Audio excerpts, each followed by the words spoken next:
Welcome to Balanced Life with Debbie Carlin Boyle. Conversations connecting to a healthier you. The show that gives you all the latest and greatest health and wellness information to inspire you to live a life of balance and joy. Debbie Carlin Boyle is a health and nutrition coach, personal trainer, and fitness instructor who helps her clients live in balance with everything that feeds us, in addition to the food on our plate.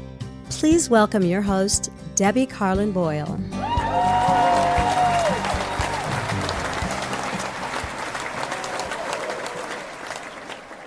Hi, everybody, and welcome to my show, Balanced Life, with me, your host. I'm Debbie Carlin Boyle. I'm glad that you can join the conversation today. I am conversations that connect to healthier you.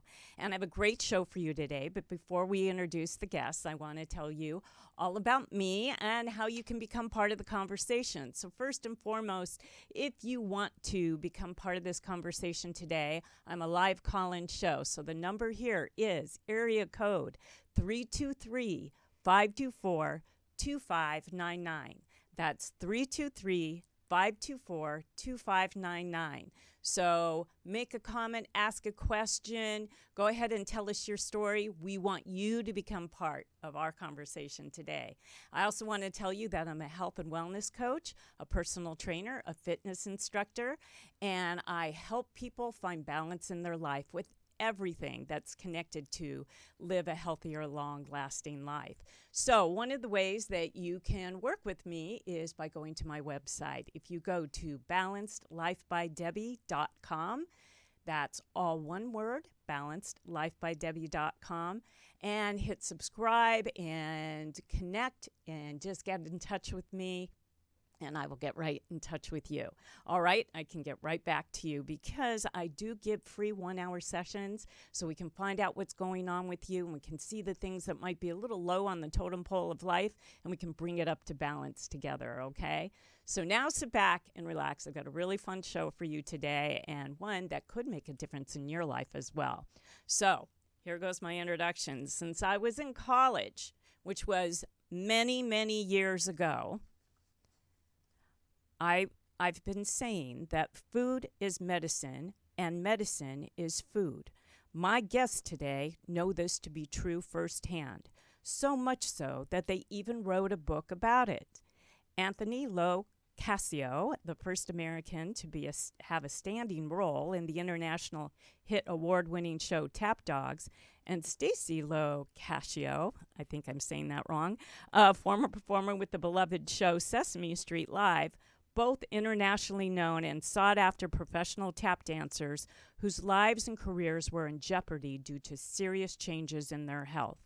Just by changing what they put in and on their bodies, they were led to experience food as a prescription.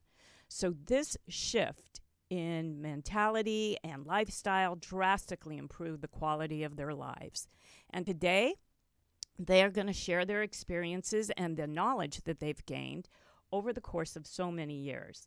So, as co-authors of the book, Food Has a Prescription, they expose the reader to the wealth of information in which, in turn, will help you to avoid making a lot of the same mistakes they did. So, without further ado, will you please welcome to my show Anthony and Staci Cascio to the show. There you are. Now you're in.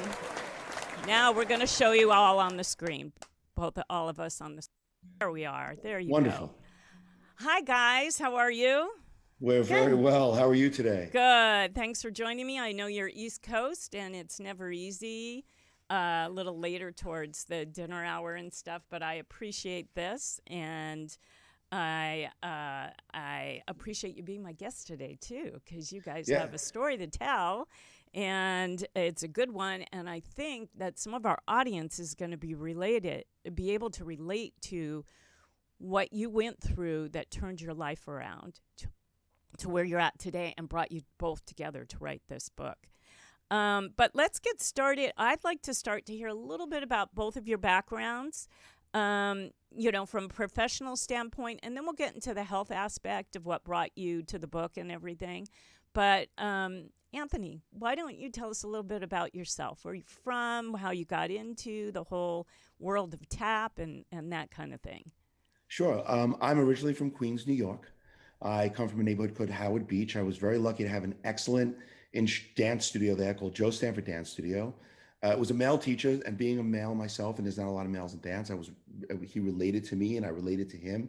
He gave me a wonderful foundation and structure in entertainment, stage presence, tap, and then eventually I auditioned for a couple of shows in my life. I wound up going to Monte Carlo and opening up for Stevie Wonder and Natalie Cole, Earth, Wind, and Fire, continued on as a tap teacher, and eventually joined Tap Dogs, which was really that was the big hit for me.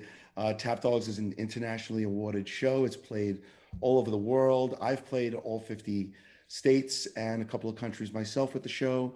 And it was a wonderful experience. I've got to be up in the upper echelon of tap dancers and what it means to be a tap dancer. I'm really grateful for that. And one of the ways I give back is I'm a tap teacher. And though you mentioned we are from the East Coast, we are in Dallas today, in McKinney, Texas, because we're in the middle of our summer tap tour where Staci and I go out to studios and we teach to local dancers and local dance studios so they get that big time, New York tap dancer feel in their local studio and they don't miss out on opportunities like that. Oh, I love that. That's so cool. So that means you're only a couple hours ahead, right? Instead of three? Yeah. Yes, Okay, so our, I was our saying, time is all over the place I know. today. Okay, so I thought you were coming from the East Coast. My Yeah. bad. So I told you a time to log in, which was actually an Oh, hour no. later than you It's should have. great. Okay. No, it's great. Good. It's You got great. you, It's you great. did the Yeah. you did the math in your head. Yeah, we So try to do the math. It's a constant game with the time, yeah. with the time travel, with the traveling and the things. So sometimes I get confused. Well, Forgive how me. fun. So basically, are you in a hotel right now? Is that or A very good friend of mine back when I first was started Tap Dogs. Her name was Sue Geller, had a dance studio in Sacramento. We've been friends for decades now, and actually, she gave me one of my most prized tap dance possessions, which is an original poster of a performance of the Copacetics, which was started in honor of Bill Robinson. So we have tap dance in common. And they oh. moved to Texas a Yeah. few years ago. So So we're here in we're the here house in visiting. Texas. Yeah. Oh, okay. Got it. All Yeah. right. How fun for you guys. And Yeah. so, and Tony, just the whole intrigue that you had with tap dancing. How did Mm. where did that come from? Where did it start? I'm just curious. That had to be my dance teacher. He was a good tap But dancer. He was, yes. just starting dance. What made you start dance in the first What made me place? start Yeah. dance just in general? Well, my father taught me how to clap to the beat when I was very young. And honestly, the first time they tried sending me to dance class, it didn't work out. But a couple of years, that was probably when I was like 6. But a couple of years later, when I was 9, they tried again. You And went that with your time it cousin, stuck. I right? went with my cousin Jen, who went to Joe Stanford Dance Studio. And I think it was that he was a male teacher and could relate to me. And my father taught me how to clap, so I already had good timing. And now the tap dancing was, hey, I'm a little kid, but I get to make noise, and people let me make noise, and they Yeah. like the way it sounds. I think that's what was intriguing and got me connected to it so early Oh, on. that's very cool. Yeah, Yeah, because that's the reason why I asked. Because I got it. have two dancers. My kids are dancers. My oldest daughter has a degree in dance, and so they both have danced all their lives. And it was hard to get the boys and our nutcrackers and stuff like that. And I was Hmm. always intrigued and interested. What brought a boy into the studio, and why was he so, especially back. Not that you're old or anything, but back in the Oh no, day, I'm old. it's more dancing is much more widespread now that there are so many more venues to perform and let everybody see you all at once, with the internet and social media. And it didn't used to be that way, so we used to be pushed away into the males would go into the sports and the girls would, go to dance or something a little more less grueling for them. Well, when you put it like that, yeah, it's interesting. I got bullied a lot when I was a kid. That wasn't my favorite part. And I think actually shows like Tap Dogs and things that highlighted more male dancers, encouraged more boys to dance Hmm. in more recent years. Uh, in addition, we've tried to get involved politically and start a male appreciation day because In America, Male it's dancer Male appreciation. Dancer Appreciation Day, because in America, we like, in other countries, they push the males to dance, and art is more appreciated. I honestly, the more I travel and experience the world, I feel like America's a little lacking in the support of arts per se. Hmm. That may just be my experience, but I know some artists that would probably say the same thing. Interesting. Yeah, I have to admit that I just think it's male dancers are sexy. I mean, if a guy can Haha. dance, there's nothing better. There's just a really, it's like a, and I think guys should get into dance for the opposite of it. I mean, look, your wife's a dancer. Think of all the women that you can meet Yeah. if you're a dancer. You're telling You all know, the secrets. I know. She's I telling all just the think, secrets. why not? Why not go in and meet those beautiful women? Anyway, but that's why I asked. But Staci, let's hear about you. A little bit about your background, and then how you guys both met, and we'll go right into that from there. I started dancing when I was 2.5. I think I pretty much came out of the womb dancing. I always knew that that was what I wanted to do with my life. I've always had other interests too, but that was the main passion, I guess you could say, that I had. And I actually didn't go to college. I started professionally dancing straight out of high school. That's when I toured with Sesame Street Live. And then I moved to Chicago and I danced for several years out there, did a lot of theater, a lot of choreography. That's kind of how Anthony and I met. We met in a dance teacher group On Facebook. on Facebook. Oh, you met on Facebook? And Yep. then I decided that it was plenty time that I moved to New York instead of staying in Chicago. So I moved to New York, and then we started talking about food and a lot of things. And I was already following what had been set forth for me through different various testing and different things that had happened to me, just in my health. And so I was already gluten, corn, soy, and dairy free, as well as many other things. And, Anthony had said to me, I eliminated high fructose corn syrup, but I still don't really feel 100%. I feel a little bloated. I suggested that he eliminate gluten and dairy, I think, is where we started. You did. Now, Yeah. wait, and you were talking to him about this through Facebook? Like through? Well, or No, what well, happened- that was after I moved to New York. Oh, She okay. skipped a little bit in the Okay. middle. No, Yeah, I we moved to jumped New York. ahead. We Yeah. jumped Yeah. ahead. Okay.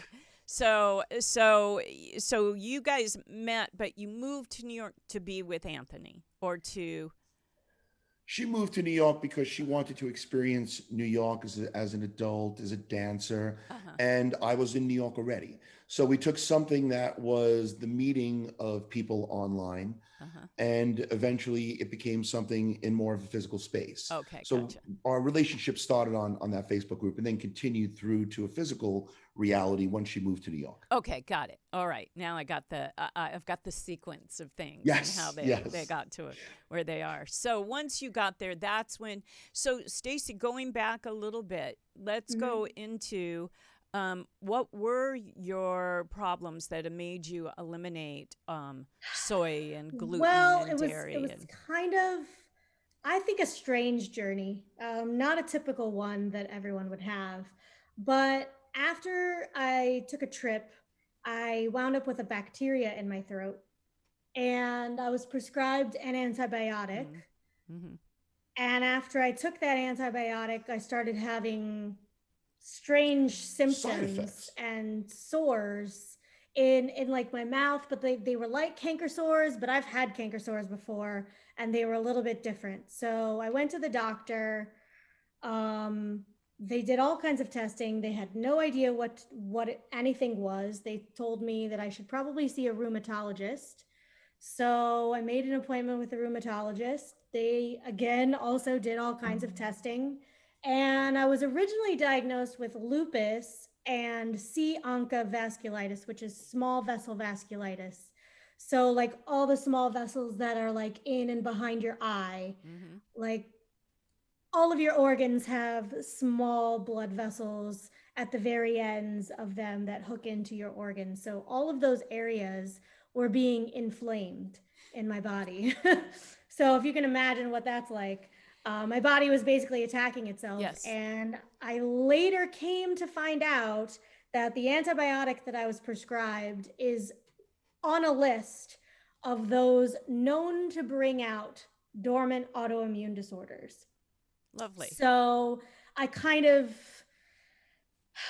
had always been You had the taught side effects of that you had the side effects doctors of the knew drug. what they were doing. And thankfully I had the rheumatologist that I had, because she wasn't from the US. She was from Romania. So her approach was, here's some Western prescription medications to help you in the meantime, but we're going to find alternate ways to help you not have to take medication eventually. And the first thing that she had said to me was, I think you should try the blood type diet. Right. So that's where I know that started diet. on my journey. Yeah, good. And you did. And so the blood type diet, is it Dr. Sears? No, not Dr. Sears. Who wrote that book?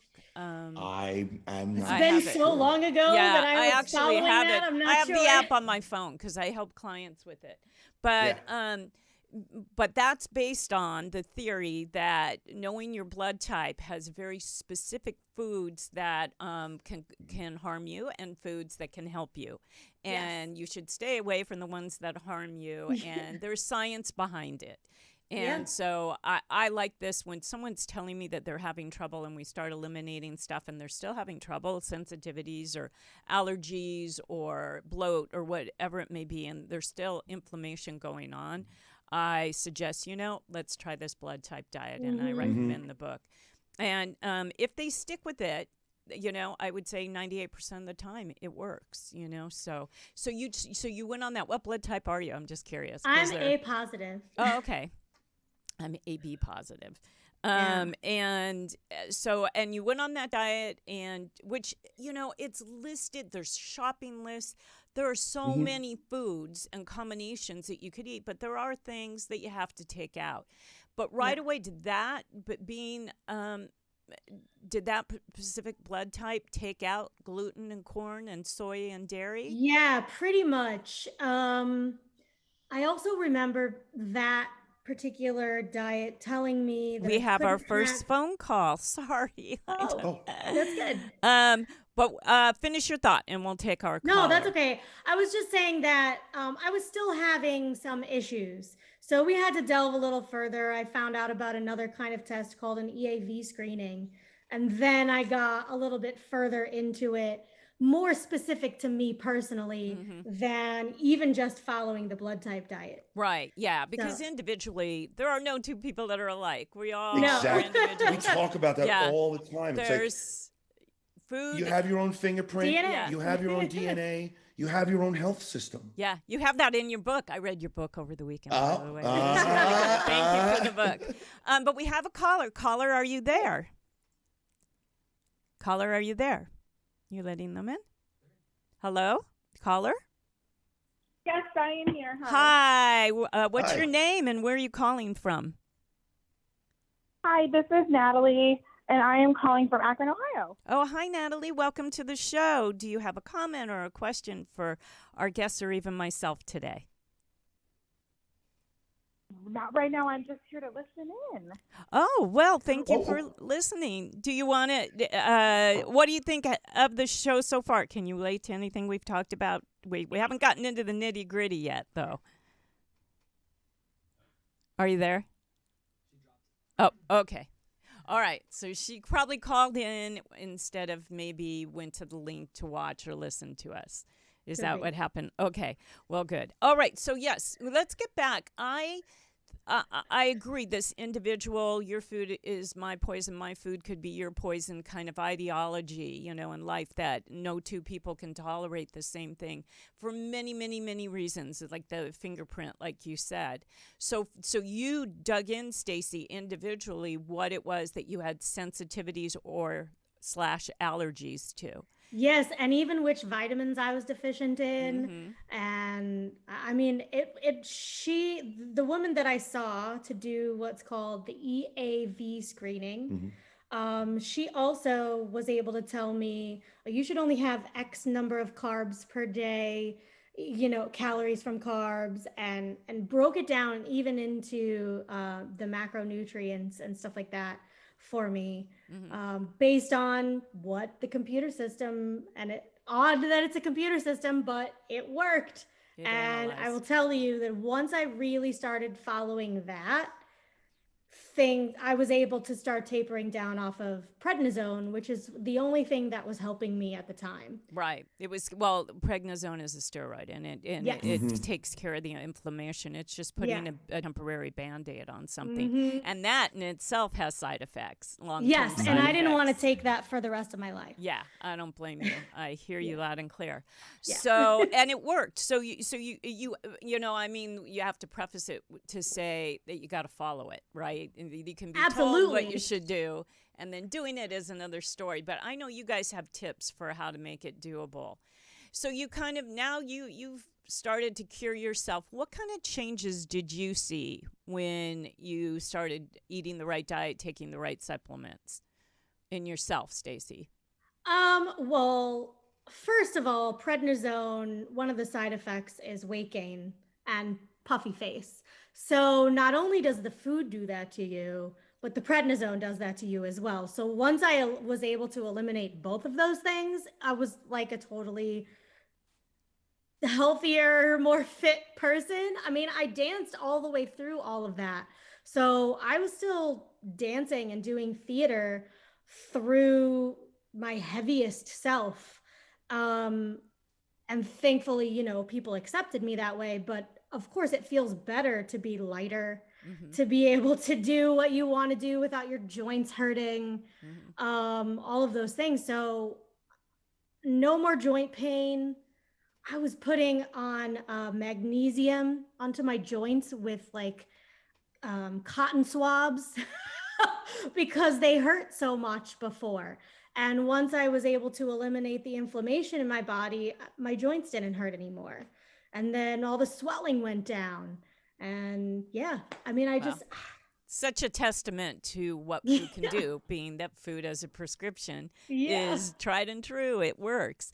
So now you guys are together, and Anthony, you have these symptoms, and you start, so going back to where we were before, Staci, you started to listen to what Anthony wasn't feeling well. And so you decided to do what? Take the same test, work with the same doctor? My symptoms were I was internally bleeding.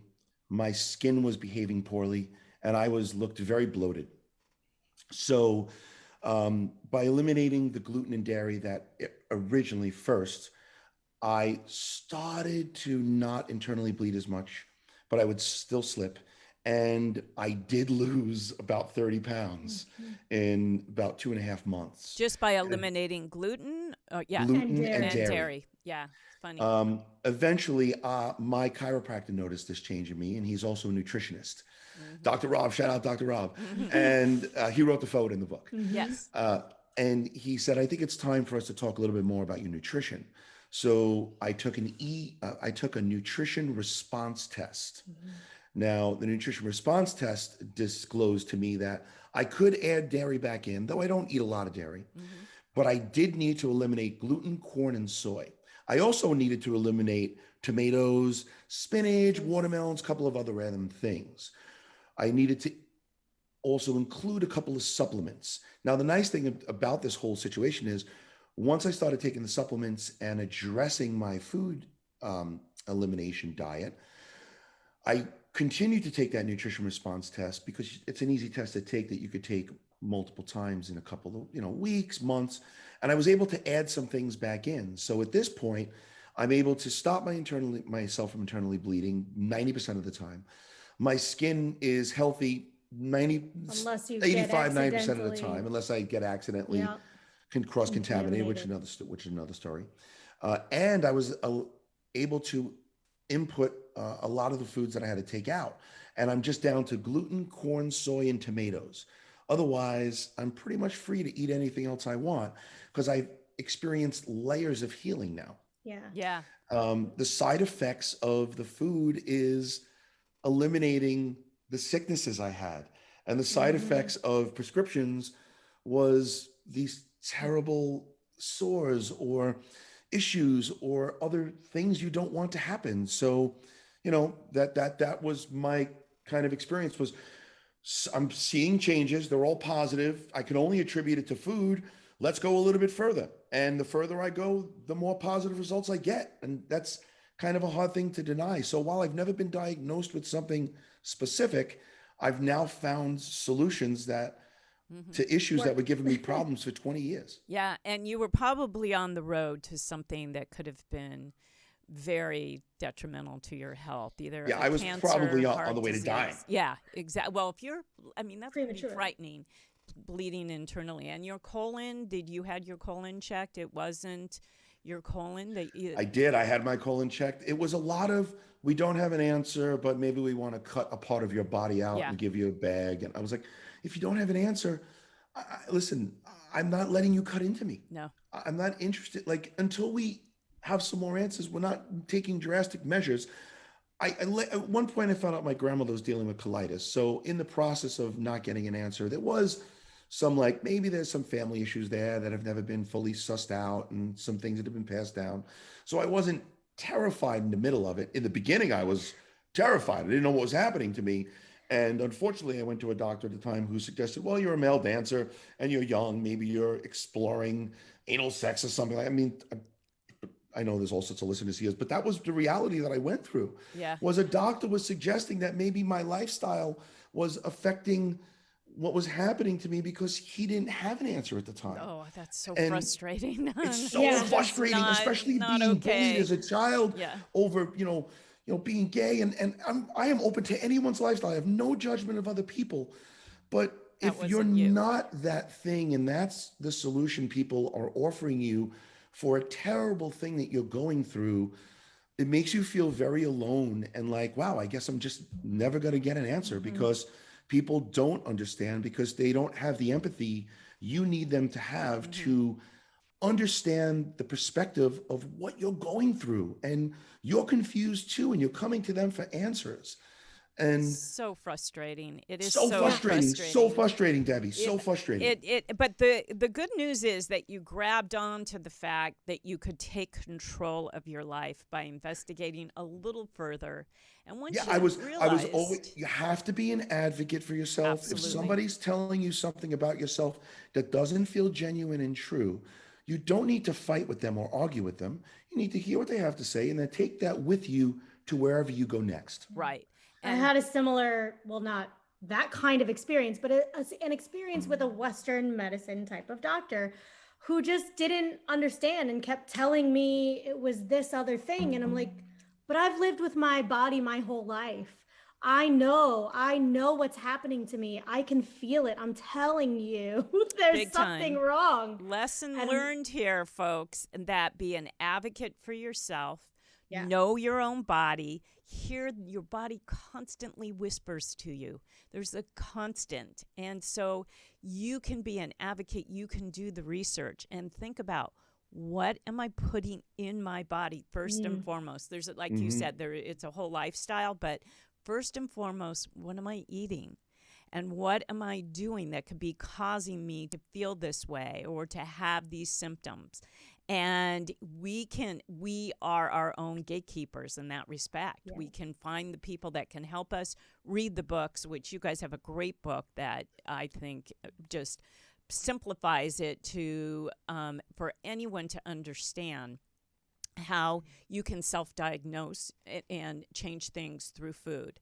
And just by doing this food sensitivity test, figure out what are the things that are good for you, what are the things that are bad for you, take out the bad, and then all these other things in your lifestyle you want to make better, because now you're feeling better to do that, and you're not like hung up on the one thing that's causing you so much pain within your body. You're able to start making other things in your life happen, because this isn't bogging you down anymore. I want to get to the book, because I just think what you guys have done. So you made these positive changes in your life and thought, all right, if this can work for me, it worked for both of you separately, changing your food, and individually to each of you. And you decided we got to get this out there. We got to let other people know. How did that come about? The writing of the book. What was that? Being the life I had, I've had a lot of people tell me, you should write a book. You should write a book. You should write a book. And I never thought about what book to write. But when this happened to me, there was no, hey, here's a guide. Follow this. This is going to help you. This is the answer. Now that you know that you have to do these things, here's how you do it. And it's not from a doctor's perspective, and it's not from a scientist's perspective. It's from another everyday person who went through the same thing. They learned valuable lessons, and they want to share them with you because their passion is to, offer people ways to improve the quality of their own life and empower them. Not put them on a leash and lead them around, but say, hey, this is what you need.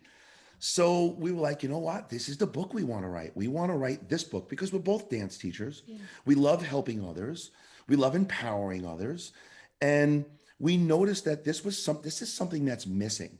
Because in our process, we went onto Facebook and joined some groups, followed some people on Twitter, found people like yourself that are passionate about helping others and helping others help themselves.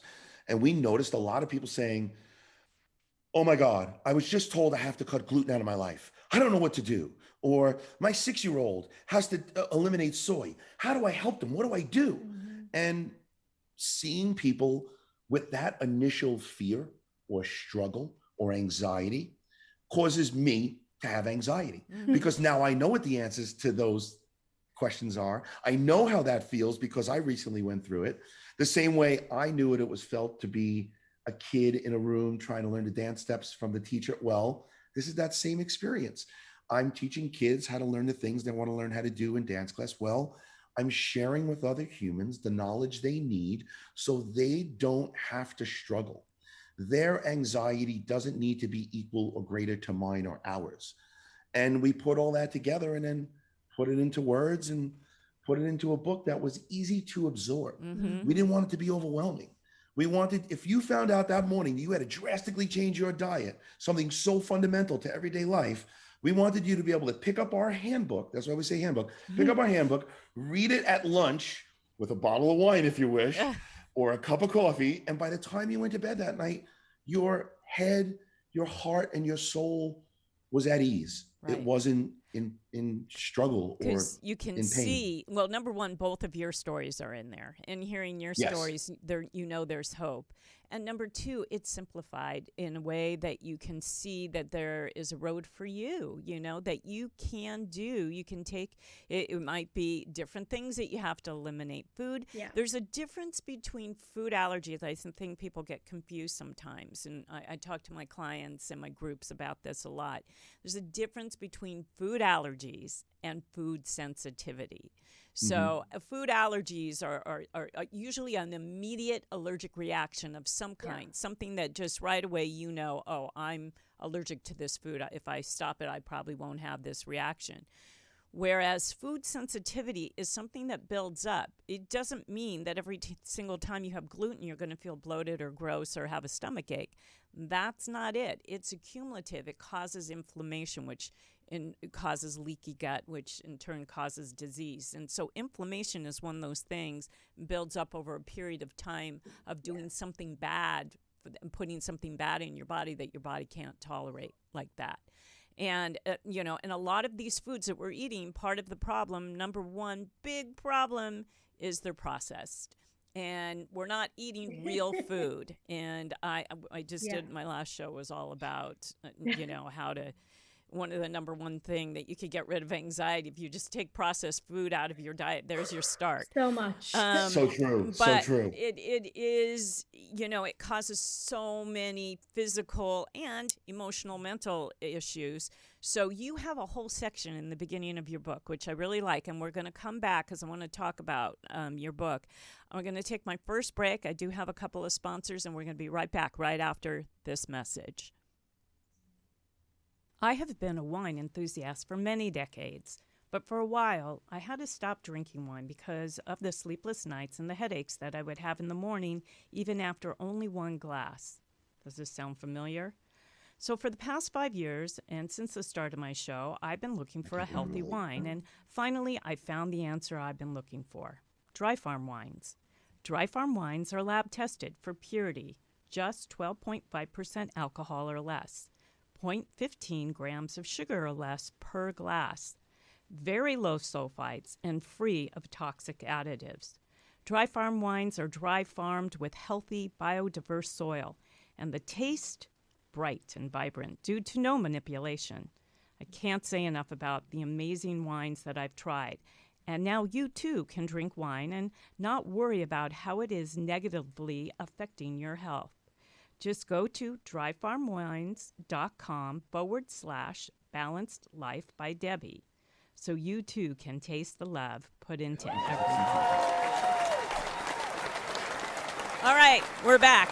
We're back with my guests, Anthony and Staci. Pronounce your last name, Anthony. Cascio. Cascio. Okay, I keep saying Cascio. But yes, they wrote this beautiful book that's called Food Has a Prescription. And I was just talking about before the break that there's a part, it's in the beginning of the book, and I think you make a comment about if you get one thing out of this book, just one thing, is to learn to read labels.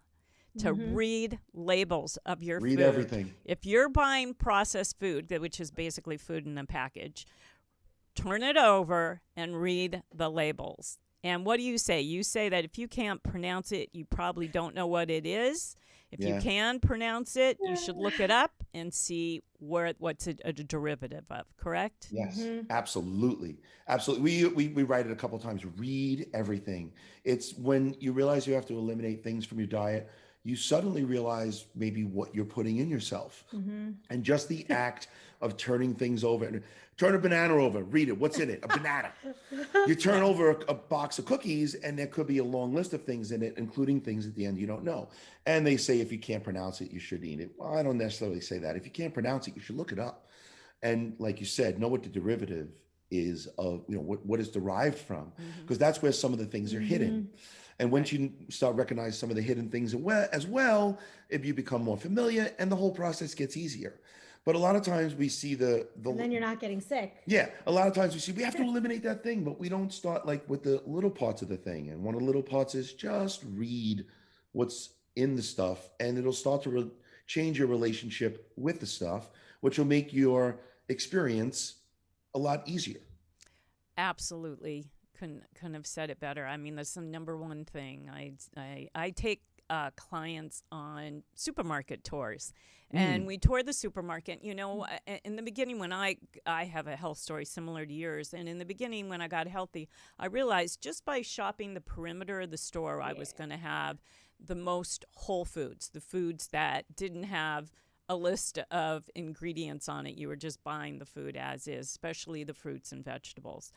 And I take my clients through to read the labels because I want them to see and understand how important a label is, and what they're putting in their body, could be worse than some drug they'd be given to take. And because that might be a one-shot deal, whereas these are everyday things that build up, and they just wreak havoc in your system, and that's where disease comes from. So your book breaks down, basically it's helping people figure out what's inflammatory to them and how to get anti-inflammatory. You talk about the one test that both you took. What is that test, and how can the average person or reader of your book go access that test? That's the test that I took. It's called a nutrition response test, or an NRT. And you could just Google nutrition response test and they'll come up and tell you more about it. It tests your organs. It tests your energy to food. It tests what supplements your body would benefit from. Actually, in the book, I think Dr. Rob defines it. I put it in here. And yes. And how does it test you? Is it a blood test, a saliva test? No, it's not. It's actually, it just tests completely non-invasive. It's completely non-invasive. They take a vial of gluten, pea protein, oils, and they put the vial on your person, and then the doctor presses your arm. I know this sounds crazy. Presses No, your arm, there's- and if that vial or whatever's in that vial is blocking your system, your arm gets locked. And if All that right. vial is not blocking your system, then your arm is loose. And it works opposite ways for different things that they test.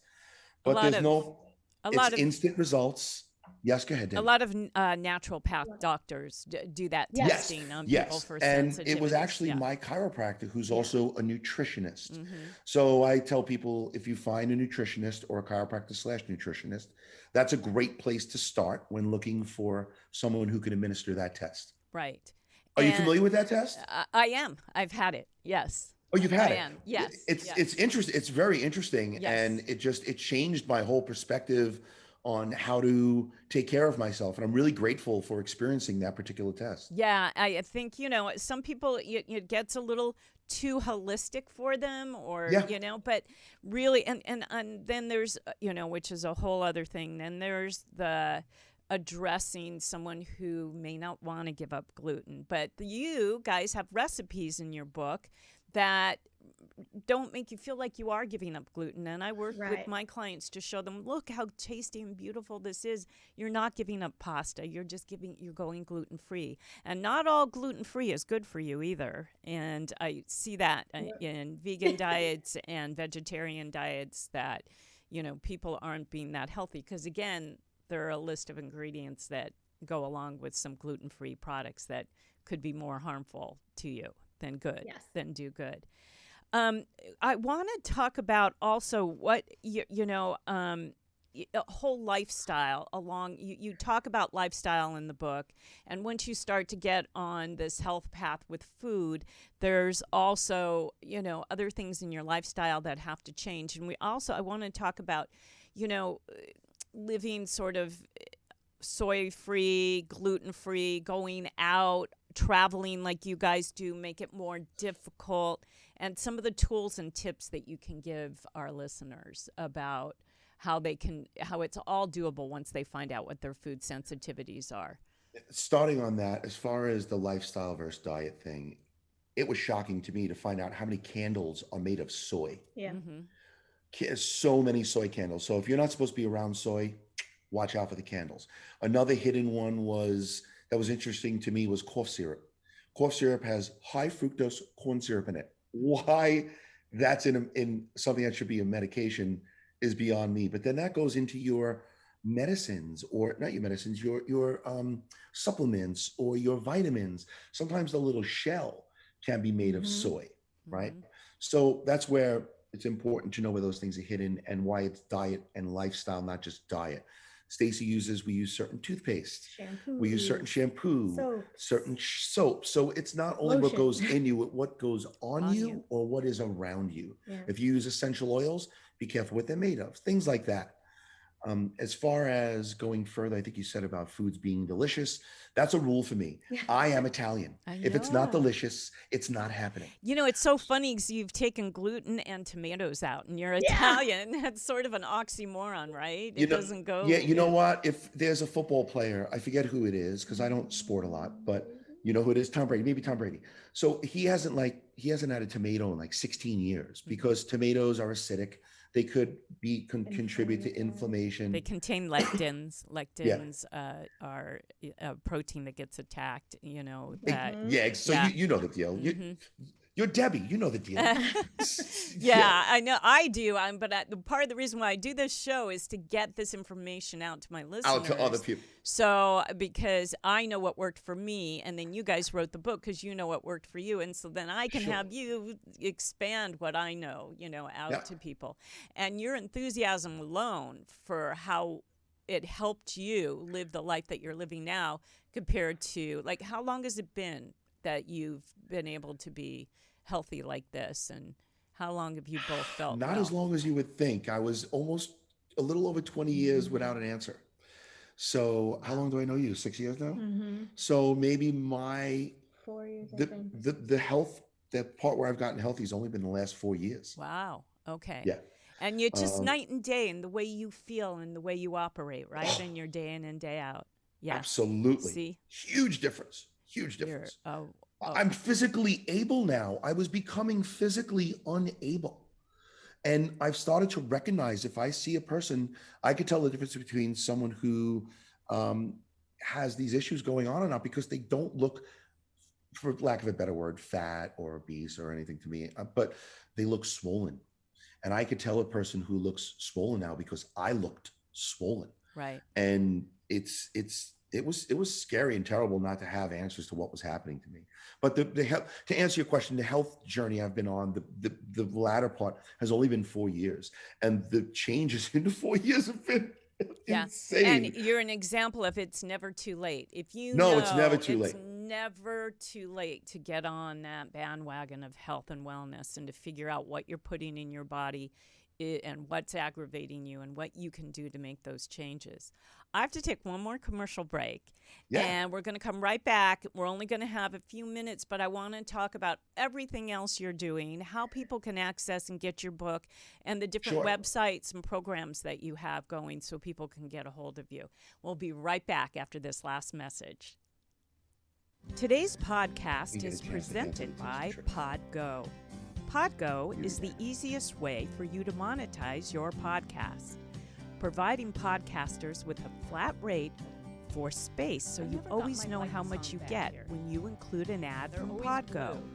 Apply today to become a member and immediately be connected with advertisers that fit your audience.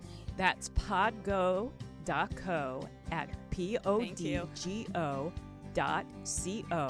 And be sure to add my podcast in the How Did You Hear About PodGo section of the application, which is Balanced Life with Debbie Carlin Boyle, conversations that connect to a healthier you.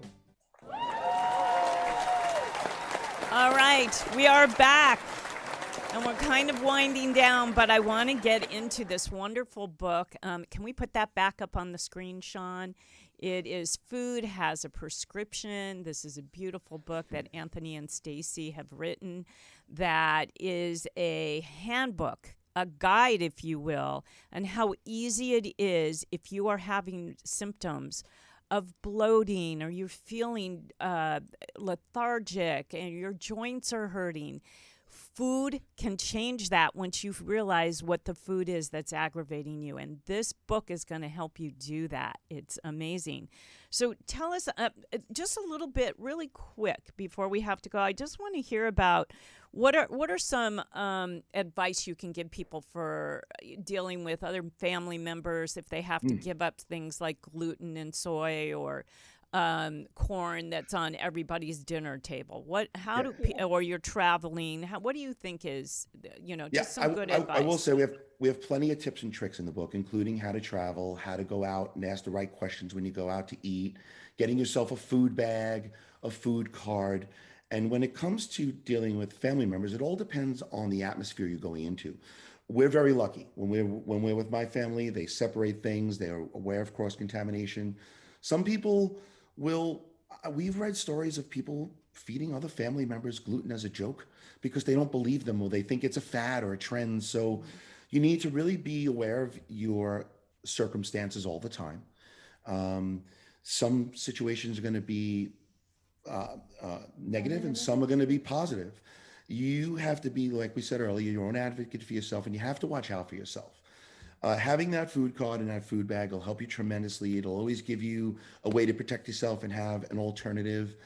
But because if you don't feel safe, you shouldn't eat it. Yeah, because if you don't feel safe, you shouldn't eat it, and you shouldn't allow yourself to feel bullied into a situation to eat something or to take your health at risk. Yeah, I always talk about fitting in is not important. Fitting out makes you stand out. I like that. We want to be a little bit different. So if you have to customize your order, or if you're not going for fried food is processed food and real bad for you because usually a seed oil that doesn't leave your body is in that fried food.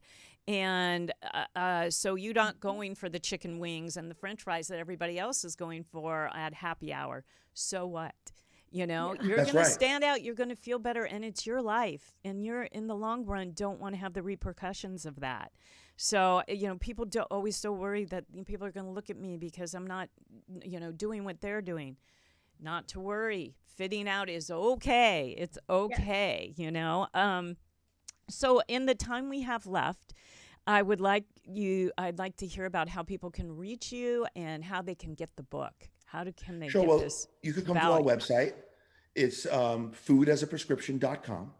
We're also all over social media. We have a parent company called Loca, like the last name Loca, Loca Foods Inc. There you go. And that's our motto. All we do is delicious. And and you start at Loca Foods. It's like a place where people can go and find healthy lifestyle living. And Well, we would like to. We have a plan here. We're in phase one. We're like you're in a Marvel here. process. You're in process. We're in a phase, right? So Okay. phase one is putting out the book to help people help themselves. Phase two is we're hoping to put out a cookbook, companion cookbook called All We Do Is Delicious. And that'll be just all these wonderful recipes where you don't feel like you're suffering or losing out by eating this way. Matter of fact, you feel like you may have better food than you ever had before. And within there, we have a chicken wing recipe in this book that people love. They're not fried. And they're not fried. We have a wing recipe and a rib recipe that people go crazy for. So hopefully with Local Foods, we'll eventually be able to put out, instead of teaching people how to make their own rubs, we'll be able to put out a rub that you could just buy off the shelf. Or we'll put out our cookies that you could just, instead of making them at home, if you want them quick, you could just buy them at the supermarket. So the ultimate goal is to come out with a food line for people who eat like us, but only want food that's delicious. Right. I love that. Delicious is important because food is love. And a lot of times people think, oh, if I have to give up gluten and give up the things I love, how can I eat pizza? How could I? I mean, today I had a cauliflower. It was just a little thin sandwich size made with cauliflower, a little bit of Parm cheese, and egg. And because I can eat eggs, I can tolerate eggs, and I had that with some avocado on. I made avocado toast out of it, and that was my lunch, you know. And there was only those 3 ingredients that was in this cauliflower toast. No gluten. No, I mean, there is a little bit of dairy, but I don't have a dairy intolerance. If you do, there are other ways to have this kind of cauliflower, you know, goodness. And there are so many alternatives to the things that are harming you, and they're still delicious, and there's still love in that, and we can find that. So I have to thank you guys for being my guests today. I really appreciate your time and your energy and your enthusiasm, and what you're doing is, you know, what I'm all about. So I'm so glad I found you, and I'm going to have you stay right there, but I'm going to say goodbye to my audience, and I want to tell you all that if you want to keep the conversation going, you should go to my Facebook page, Balanced Life by Debbie, make a comment, ask a question there, or my YouTube channel will be up on YouTube at the end of the week, Balanced Life with Debbie Carlin Boyle, and you can make a comment, ask a question there, and we can keep this conversation going because we usually do that after the show. So I want to thank you very much for joining me today, and I want to tell you to keep going out and finding those conversations that connect to a healthier you. So goodbye, everybody. Bye.